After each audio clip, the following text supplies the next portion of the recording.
Hello mga kahanap bahay, good morning, good afternoon, and good evening sa inyo lahat. Nandito tayo ngayon sa Green Meadows Residences Phase 5. So yan, ito yung mismong main road ng Green Meadows Residences Phase 5. So last video update ko dito, wala pa tong perimeter fence.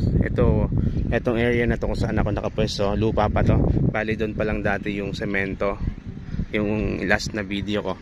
So ito na yung Remedios Road, Barangay Galansayan. So ito na yung subdivision. Andito yung mga lineya. Ayan.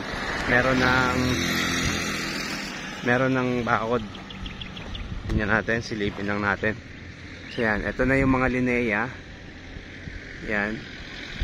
Wala pa lang nakatayong model ng lineya, pero yung kalsada, ongoing na yung land development. Nilalatag na yung mga sa drainage. Itong main road hanggang doon sa dulo meron na. Kung makikita nyo doon, andun yung perimeter fence. Ayan, perimeter fence nandun sa dulo. And yung mga Adeline, dito siya sa area na to. Puntahan natin. Ayan ulit yung barangay road. Kasama natin yung ating client. May tripping tayo ngayon, si ma'am. Ayan.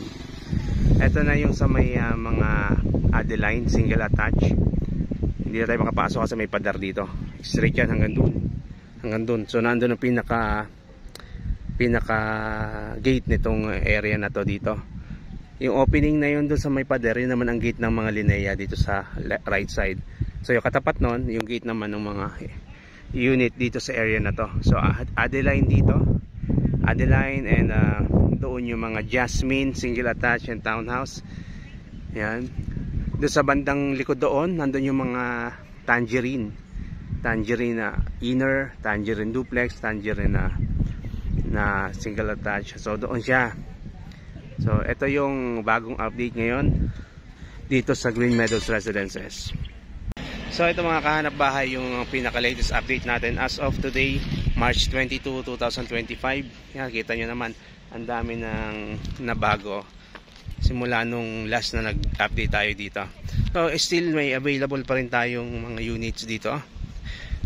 Naubos na lang yung ating mga Adeline, mga Tangerine na inner, pero meron pa tayong mga Tangerine na duplex, and meron din tayong Adeline, meron pa rin tayong Jasmine duplex and Jasmine single attached. If you are interested, kontakin nyo lang ako sa number na nag-appear sa screen para makapag-schedule tayo ng tripping, or para maipadala ko din sa inyo yung mga details na kailangan nyo. Available through Pag-ibig Bank Financing. So yan, I'm Vic Cervantes of Optimus Marketing, Corinthians Realty.